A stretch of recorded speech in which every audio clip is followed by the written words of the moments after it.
주실게. 하나님이 당신을 사랑하십니다. 오늘 주시는 하나님 말씀은요, 이 구약성경 느헤미야 2장 11절부터 20절까지 말씀 한 목소리로 독독하시겠습니다. 자, 느헤미야 2장 11절부터 20절까지의 말씀 같이 읽습니다. 내가 예루살렘에 이르러 머무르지 사흘 만에 내 하나님께서 예루살렘을 위해 무엇을 할 것인지 내 마음에 주신 것을 내가 아무에게도 말하지 아니하고 밤에 일어나 몇몇 사람과 함께 나갈새 내가 탄 짐승 외에는 다른 짐승이 없더라. 그 밤에 골짜기 문으로 나가서 용정으로 문을 이루는 동안에 보니 예루살렘 성벽이 다 무너졌고 성문은 불탔더라. 앞으로 나아가 생문과 왕의 곳에 이르러서는 탄 짐승이 지나갈 곳이 없는지라. 그날 밤에 시내를 따라 올라가서 성벽을 살펴본 후에 돌아서 골짜기 문으로 돌아왔으나 방백들은 내가 어디 갔었으며 무엇을 하였는지 알지 못하였고 나도 그 일을 유다 사람들에게나 제사장들에게나 귀족들에게나 방백들에게나 그 외에 일하는 자들에게 알리지 아니하다가 후에 그들에게 이르기를 우리가 당한 공경은 너희도 보고 있는 바라. 예루살렘이 황폐하고 성문이 불탔으니 자 예루살렘 성을 건축하여 다시 수치를 당하지 말자 하고 또 그들에게 하나님의 선한 손이 나를 도우신 일과 왕이 내게 이런 말씀을 전하였더니 그들의 말이 일어나 건축하자 하고 모두 힘을 내어 이 선한 일을 하려 하매 호론 사람 산발락과 종이었던 암몬 사람 도비아와 아라비아 사람 게셈이 이 말을 듣고 우리를 없이 여기고 우리를 비웃어 이르되 너희가 하는 일이 무엇이냐 너희가 왕을 배반하고자 하느냐 하기로 내가 그들에게 대답하여 이르되 하늘의 하나님이 우리를 형통하게 하시리니 그의 종들인 우리가 일어나 건축하려니와 오직 너희에게는 예루살렘에서 아무 기업도 없고 권리도 없고 기업되는 바도 없다 하였느니라. 아멘. 제목 같이 한번 읽으십시다. 하나님이 기뻐하시니라. 이런 제목으로 은혜를 나누겠습니다. 우리 부속실에 아까 인사하는 부속실에 함께하는 그 자리에 하나님 여러분들과 함께하시고 또 영어 통역 예배실에 함께하는 그 자리에 하나님이 여러분들과 함께하십니다. 하나님이 기뻐하시는 신앙 이런 제목으로 은혜를 나누겠습니다. 이 본문에 나오는 이 느헤미야는 바벨론의 포로로 잡혀온 사람 중에 하나. 그래서 아닥사스다 왕의 특별한 총애를 받고 유다의 총독이 되었고 또 왕의 술 맡은 관원의 자리의 위치까지 이렇게 오르게 되는 아주 입지적인 인물이었습니다. 이 말씀을 보면서 이 사람이 환경에 의해서만 행복과 불행이 좌우된다는 것이 아니라는 겁니다. 느헤미야가 바벨론의 포로가 되었던 사람인데도 하나님께서 함께 하시고 하나님이 은총을 베푸니까 영향력 있는 사람으로서 거기에서 관원이 될 수가 있었습니다. 우리가 창세기에서도 요셉을 보면 노예로 팔려갔지만 이집트에서도 애굽의 총리가 될 수 있도록 그 자리로 하나님께서 이끌어 주시는 것을 볼 때 하나님께서 함께 하시니까 하나님이 높여주시고 신앙적으로도 승리하는 삶을 살 수 있도록 인도해 주신다는 것입니다. 우리에게도 이 하나님께서 베푸시는 은총이 함께 하시면 느헤미야처럼 늘 신앙으로 승리하면서 살아갈 수 있게 되는 줄 믿습니다. 그러면 과연 느헤미야의 신앙이 어떤 신앙이었기에 하나님께서 이렇게 그를 높여주시고 사용해 주셨는지 말씀을 통해서 우리가 생각해 보면서 은혜를 나누기를 원합니다. 첫 번째로 이 느헤미야의 신앙의 모범적인 모습은 모든 일에 어땠어요? 하나님께 기도드리는 신앙을 가지고 있었다는 것입니다. 이 느헤미야 1장에 보면요, 이 포로로 잡혀온 일부의 사람들에게 그 자기의 고향 예루살렘에 대해서 유다에 대해서 물어봤더니 예루살렘 성이 다 불타고 성전문이 불타고 회파되었다는 이러한 소식을 들었어요. 그 소식을 듣자마자 이 느헤미야는 통곡을 하면서 금식하고 하나님 앞에서 기도했다고 느헤미야 1장 4절에 기록되고 있습니다. 이 어느 날 아닥사스다 왕이 이 느헤미야의 얼굴을 보니까 병이 없는 것을 분명히 알고 있는데, 네가 병이 없는데 어떻게 이렇게 얼굴이 수축하니 이렇게 헬쑥하고 병색이 있냐? 어디 아픈 데 없냐? 무슨 근심 없냐? 오늘 2절 말씀에 이렇게 물어보니까 3절 말씀에 느헤미야가 왕께 대답을 하죠. 왕은 만세수하옵소서, 내 조상들의 묘실이 있는 성읍이 이제까지 황폐하고 성문이 불타사오니 내가 어찌 얼굴에 수심이 없사오리까? 이렇게 말했어요. 그러니까 다시 4절 말씀에 그러면 네가 무엇을 원하냐?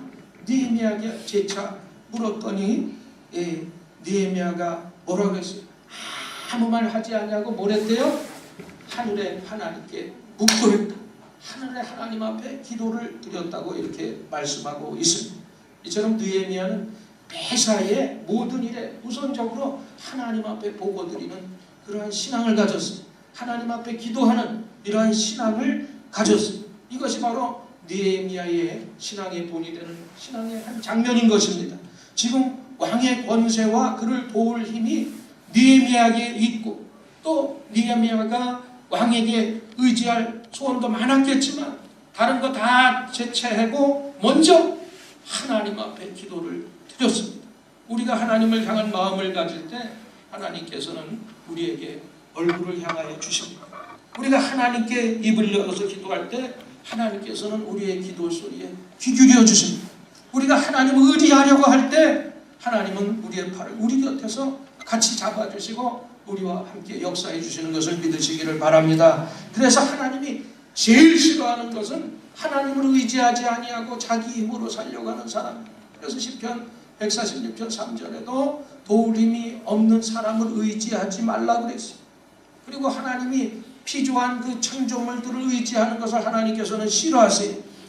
여러분, 사람에게는 희망이라는 것이 있고요, 꿈이라는 것이 있고 소원이라는 것이 있어요. 여러분, 사람들이 이 쥐를 가지고 실험을 했어요.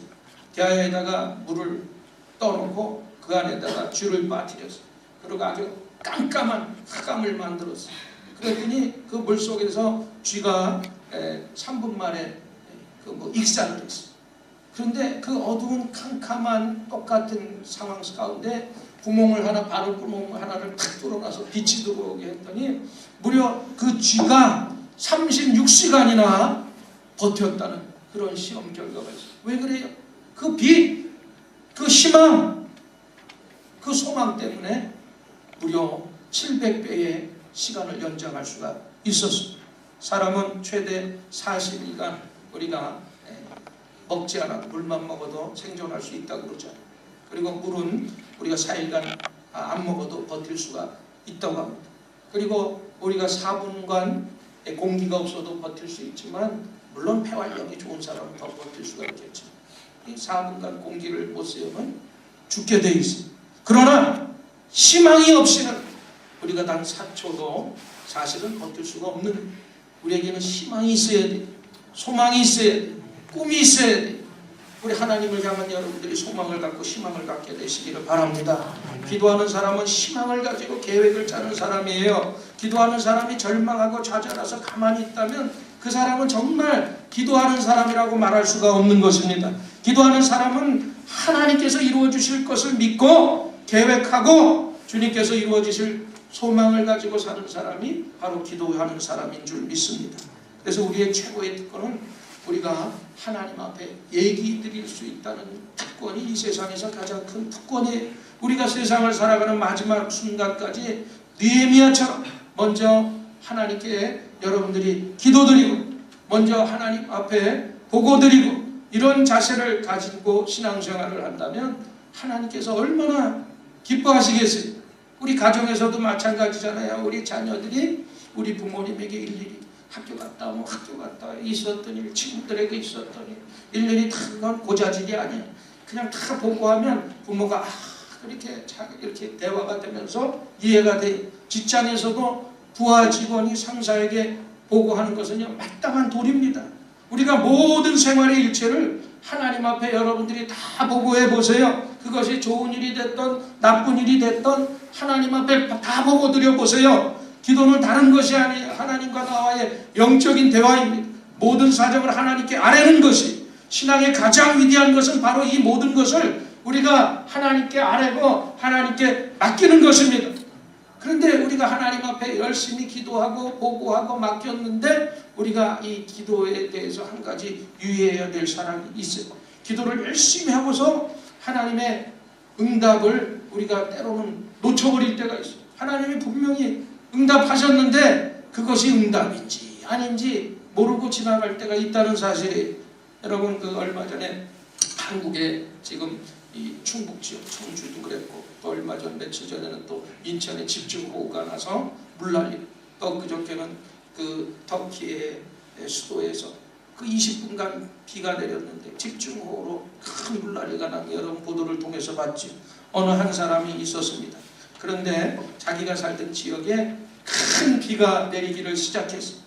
하니까 보통 장맛비가 아니었어요. 우리 점점 그 집에 차오르기를 시작해서 자꾸 피하라는 방송이 나옵니다. 그런데 이 사람이 앉아서 기도를 했어요. 하나님, 이 홍수에서 우리를 또 나를 우리 가족을 구원해 주시옵소서. 기도가 끝날 무렵에 바깥에서 빵빵 크락치는 소리가 났어요. 보니까 트럭을 가지고 어떤 사람이 왔어요. 그런데 이 사람이 생각하기는 하나님께서 노아 가족처럼 우리 가족을 구원하여 주시옵소서. 내가 저 조그만 트럭에 타고 이것도 싣고 갈 것도 많은데 저건 아니다. 그리고 돌려보냈어요. 그러면서 또 하나님 앞에 막 기도를 하고 물은 차오르는데 좀 있다가는 물이 차서 차가 못 다니까 조그만 보트가 왔어요. 그래서 또 보트에서 막 소리를 치면서 빨리 나오라고 빨리 나오라고. 그랬더니 하나님, 내가 노아 방주같이 큰 배를 원했는데 하나님께서 저기 조그만 배 타고 우리 가족 간신히 탈까 말까인데, 그러면서 또 돌려보냈어요. 그러면서 하나님 기도를 했더니 밖에서 드디어 요란한 소리가 나는 거예요. 그래서 나를 구조하라고 봤더니 위에서 따따따따따 헬리콥터가 밧줄을 내리면서 빨리 올라오지 않으면 죽겠다. 그랬더니 안 되겠다. 내가 원하는 것을 이게 아닌데, 아까 그러면 그 조그만 배를 타고 같이 내가 그거 줄을 매달려서 원숭이도 아니고 그걸 타겠느냐. 그걸 거절했어요. 결국에는 이 사람이 물에 빠져 죽었다는 거예요. 그래서 주님 앞에 갔습니다. 그래서 주님 앞에 서서 따졌대. 이렇게 주님께서 이러실 수가 있습니까? 내가 그렇게 노아 방주 같은 방주선을 보내줘서 구해달라고 그랬는데 어찌 나를 이렇게 죽게 해서 이 자리에 오게 했습니까? 그랬더니 주님께서 말씀하시기, 너를 구원하기 위해서 트럭도 보내줬고, 또 뭐 보내줬다고 그랬지? 보트도 보내줬고 헬리콥터도 보내줬지 않았느냐? 근데 네가 번번이 거절했지 않느냐? 이렇게 말했다는 거예요. 여러분, 이 사람처럼 우리가 초자연적인 기적만이 하나님의 응답이라고 고집하는 사람들이 있는데 이것은 잘못된 거예요.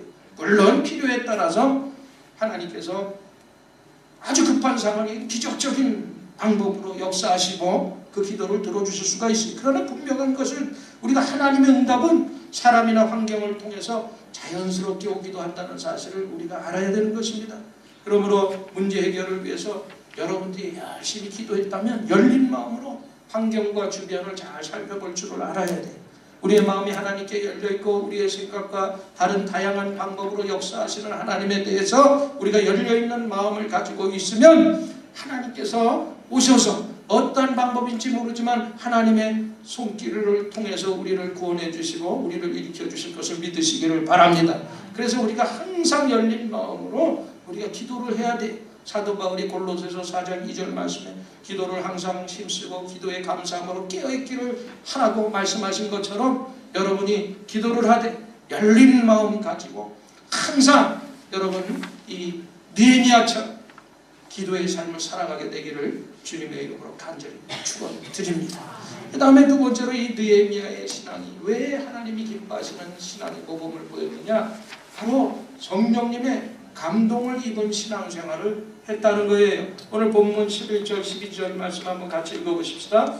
내가 예루살렘에 이르러 머무른 지 사흘 만에 내 하나님께서 예루살렘을 위해 무엇을 할 것인지 내 마음에 주신 것을 내가 아무에게도 말하지 아니하고 밤에 일어나 몇몇 사람과 함께 나갈새 내가 탄 짐승 외에는 다른 짐승이 없더라. 느헤미야는요 기도를 통해서 성령님의 감화 감동을 입은 그러한 신앙생활을 했어요.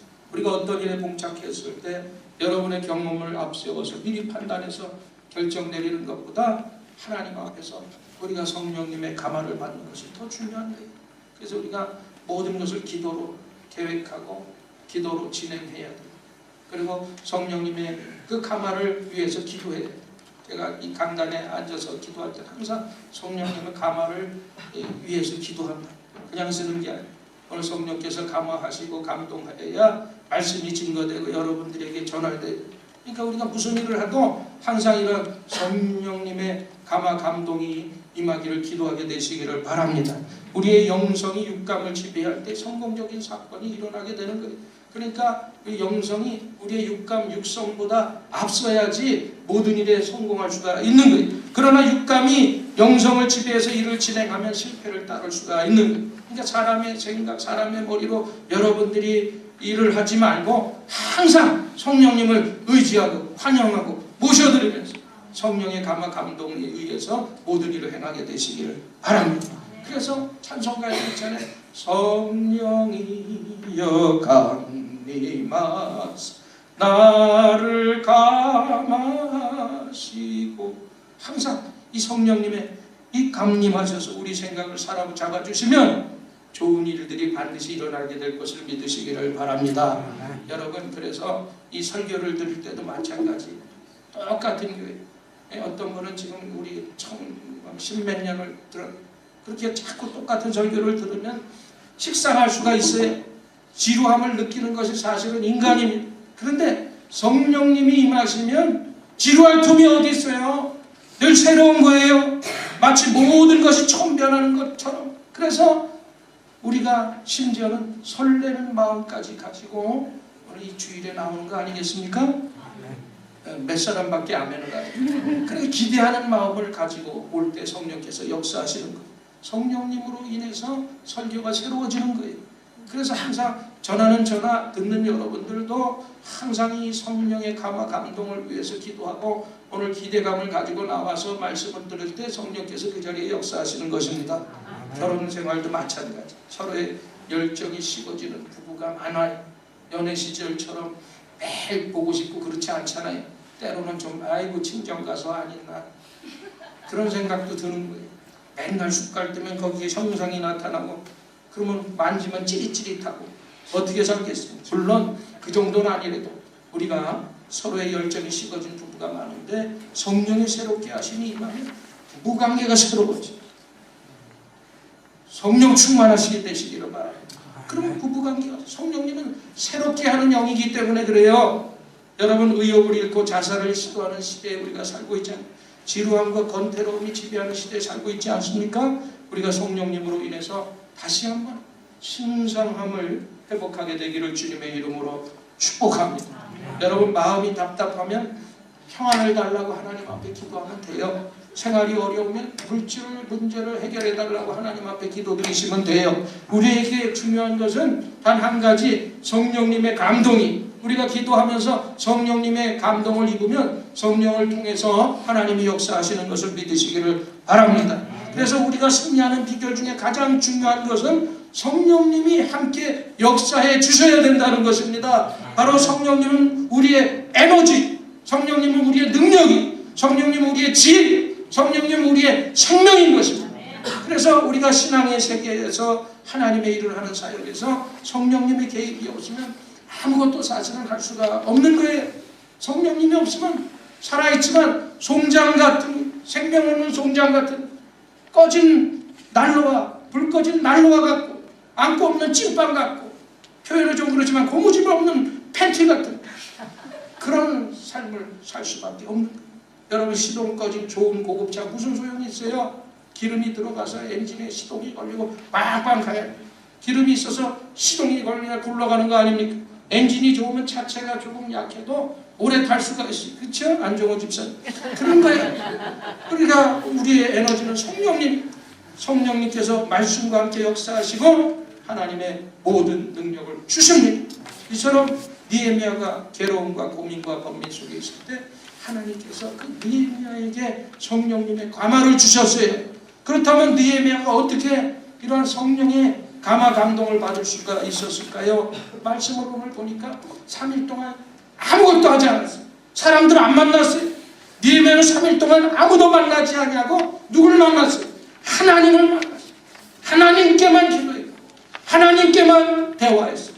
우리가 어려울 때일수록 하나님과 깊이 만날 수 있다면 하나님께서는 절대 실패가 없으신 좋으신 하나님이기 때문에 가장 좋은 것으로 인도해 주실 것을 믿으시기를 바랍니다. 아멘. 여러분 어려울 때마다 하나님 만나기를 기뻐하세요. 하나님을 찾으시기를 바랍니다. 하나님 아버지 주여 이름만 불러도 우리 마음속에 하나님께서 지켜주시고 그 마음을 아시고 역사해 주시는 것입니다. 우리가 하나님의 큰 일을 할 때 하나님과의 깊은 기도 속에 성령님의 감동이 내 마음속에 임하면 그때 하나님께서 우리에게 지혜도 주시는 것이고 또 해결할 또 그 모든 길을 열어주시는 거예요.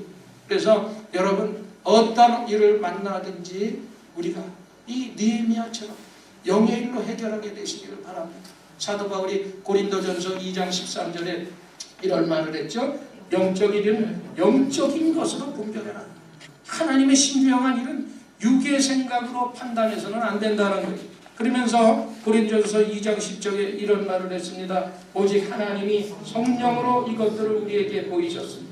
성령은 모든 것 곧 하나님의 깊은 것까지도 통달하시느니라 이렇게 말씀하고 있습니다. 그래서 성령은 모든 것 하나님의 깊은 것까지도 통달하신 그 성령 의지에서 여러분들이 모든 생활에 또 신앙생활에 승리하게 되기를 주님의 이름으로 간절히 축원을 드립니다. 그 다음에 이 느헤미야의 모범적인 신앙은 어떤 신앙이었냐면요, 하나님을 의지하고 하나님의 일을 우선적으로 했던 그런 신앙생활을 했다는 것입니다. 16절 말씀 한번 볼까요? 오늘 본문에 반백들은 내가 어디 갔으며 무엇을 하였는지 알지 못하여 나도 그 일을 유다 사람에게나 제사장들에게나 귀족들에게나 방백들에게나 그의 일하는 자들에게 알리지 아니하다가. 자, 느헤미야는요 유대 사람 또 제사장 귀족들 방백들과 일하는 자들을 의지하지 아니하고 누구만 의지했어요? 오직 하나님만 의지했어요. 느헤미야 당시에 도움을 받을 사람들이 느헤미야는 얼마나 많았는지 몰라요. 아닥사스다 왕도 곁에 있었기 때문에 당시 물어보잖아요. 네 얼굴이 왜 이렇게 수척하냐? 내가 도울 일 없느냐? 얼마든지. 또 귀인들도 있어. 많은 방백들이 그의 주변에 함께 있었기 때문에 그들에게 얼마든지 도움을 청할 수 있었어요. 그래도 느헤미야는 사람들에게 도움을 구하지 아니하고 어떻게 했어요? 하나님께 도움을 구했어요. 이것은 바로 하나님을 의지하는 신앙을 느헤미야가 가졌기 때문인 것입니다. 되게 하나님이 쓰신 역사의 인물들을 보면 하나님을 의지하는 사람들을 하나님께서 쓰십니다. 여러분 삶을 성공적으로 살아가려면 내 자신의 노력만 가지고는 절대로 안 돼요. 우리의 앞을 가로막는 갖가지 어려운 환경 여건들을 극복해 나가기 위해서는 반드시 우리에게 다른 힘이 필요합니다. 그 다른 힘이 돈도 아니고 사람도 아니고 바로 하나님인 것입니다. 여러분들이 하나님만 의지하게 되시기를 바랍니다. 오래전에요 이 한국의 어느 조사 기관에서 기혼 남녀 8,849명을 대상으로 결혼 전 배우자에 대한 거짓말 조사에 대해서 이렇게 통계를 낸 적이 있어요. 그래서 결혼 전 연인들 사이에 주고받는 대화 가운데 남자가 하는 최고의 거짓말이 뭐냐? 결혼 전이에요. 결혼하면 내가 다 해줄게. 이게 56%인데 결혼하니까 다 해줘요? 신혼 때는 해줄지 몰라. 이제 좀 지나가. 그 다음에 세상에서 당신이 제일 이뻐. 이게 26%야. 그 다음 세 번째가 나 여자랑 손 한 번도 안 잡아봤어. 이게 18%. 이게 결혼 전에 남자가 배우자에게 들어. 그럼 결혼 전 여자가 하는 최고의 거짓말은 뭐냐? 남자를 향해서 세상에서 당신이 최고로 멋져요. 뭐 하기야 눈꺼풀이 씌었으니까 그러겠지만 그게 42%. 그 다음으로 항상 나와서 남자 만날 때 하는 얘기야. 나 오늘 화장 하나도 안 한 건데 덕지덕지 발라놓고 안 했대. 30%예요. 그 다음에 또 데이트 끝나고 갈 때 오늘 집안이 너무 엄격해서 일찍 들어가야 돼. 그게 28%. 뻥들도 많이 쳐. 그죠? 그 다음에 이 여성들이 결혼한 뒤에 남편에게 하는 거짓말. 여성들이 결혼한 뒤에요. 화날 테니까 솔직히 말해봐. 이게 56%로 가장 많았대. 그 다음에 2위가 다이어트 중이니까 오늘만 먹고 안 먹을 거야. 이게 25%. 그 다음에 자기가 하는 말 3위가 결혼 전에 자기를 따라다니는 남자들이 줄을 섰다. 그게 19%죠.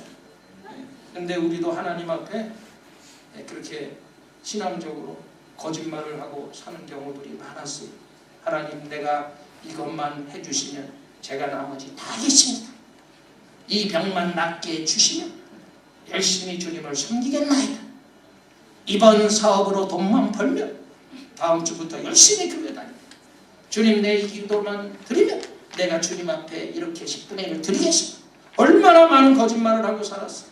기도도 열심히 하겠다고 해놓고 또 말씀대로 살겠다고 해놓고 공수표로 돌아가는 것이 얼마나 많은지 몰라요. 우리는 신앙적인 면에서 볼 때는 사실은 신용불량자라고 말할 수도 있을 것입니다. 그래서 이 시간에 우리는 다시 한번 하나님의 은총을 의지해야 되고 생명의 주님을 바라봐야 되는 것입니다.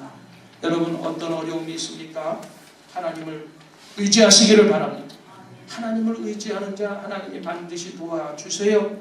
여러분, 물고기의 IQ가 보니까 0.3이라고 그러더라고요. 근데 다른 물고기들이 낚시에 걸려서 쭉 잡혀가는 것을 보고도 그 옆에서 또 물려서 꼴려 올라오고.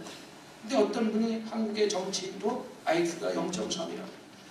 정치인들이 뇌물을 받아먹고 잡혀가는 것을 봐도 똑같이 10년 전이나 오늘이나 내일이나 여전히 그 정치 현장에서 똑같은 일들을 반복하는 그러한 어리석은 모습을 보이고 있다는 거예요. 그런데 우리는 지난날의 은혜를 곧 잊어버리고 옆 사람이 하나님의 복을 잘 받아서 그런 일들을 현장에서 보면서도 하나님을 믿지 못하는 IQ 0.3을 넘지 못하는 그런 그리스도인들이 우리 주변에 많이 있다는 것입니다. 그럼 이 세상에서 하나님과 함께하는 사람보다 더 위대한 사람이 어디 있습니까? 하나님과 함께할 때 그보다 더 안전한 삶이 어디 있겠어요? 여러분, 아이들이 길을 몰라도 아이들이 길 찾아갑니까? 엄마 아빠가 다 손잡고 데려가잖아요.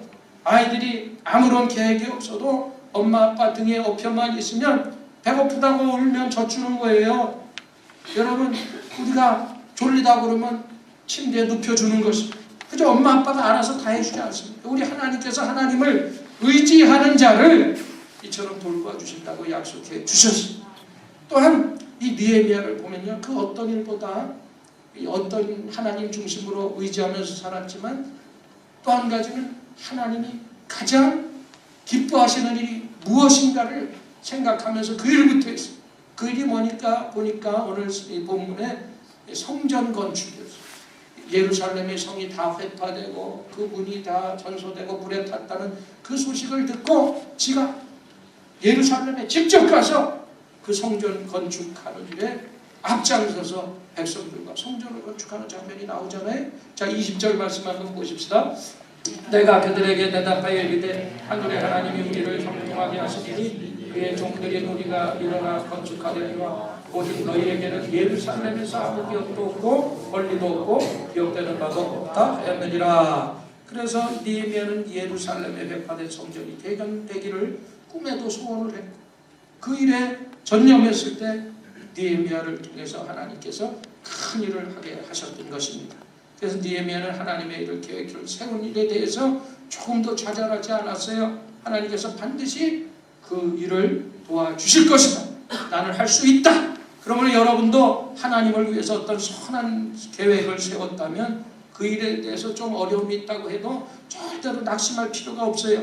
하나님이 이 일을 반드시 이루어진다는 믿음만 가지면 절대로 하나님 앞에서는 실패가 없는 것을 믿으시기를 바랍니다. 그래서 어떤 계획을 세웠다면 도와주실 줄 믿고 기도하면서 여러분들이 시행하세요. 그 일을 통해서 하나님께 감사드리고 하나님께 영광 돌리기를 바랍니다. 이러한 신앙의 사람 느헤미야에게 하나님의 손이 도와주셨다. 또 아닥사스 왕이 그 옆에서 도와줬고 형통의 길을 열어주었고 온 백성이 일어나서 하나님의 성전을 건축하게 되었고 불에 타버린 회파된 하나님의 전을 다시 건축하는 역사를 이루게 된 줄 믿습니다. 말씀을 맺습니다. 여러분, 우리도 이 신앙의 모범을 보인 느헤미야처럼 매사의 일을 하나님 앞에 기도드리고 보고하는 신앙을 갖게 되시기를 바랍니다. 그리고 기도하면서 여러분들이 늘 성령님의 감동 감화를 소원하고 기도하세요. 그리고 여러분들이 어떤 일이든 평소에 하나님만 의지하시고 모든 일에 하나님의 일을 최선으로 앞장서서 일하는 여러분들의 신앙을 통해서 모든 일에 승리하는 여러분이 다 되기를 주님의 이름으로 간절히 축원을 드립니다. 이 말씀 생각하면서 기도하십시다. 하나님이 기뻐하시는 신앙이 어떠한 신앙일까? 오늘 느헤미야의 신앙을 통해서 그 극한 어려운 상황 가운데서도 하나님만 의지하고 성령의 감동을 입고 하나님을 기쁘시게 하는 일에 앞장섰던 그 느헤미야처럼 오늘 여러분 문제가 있고 어려운 고통의 짐이 있고 또 질병의 문제가 있지만 주여 주님 뜻대로 하옵소서, 지혜를 허락하여 주옵소서, 이렇게 말씀 생각하면서 주여 삼창하고 기도합니다. 주여 주여 주여 아버지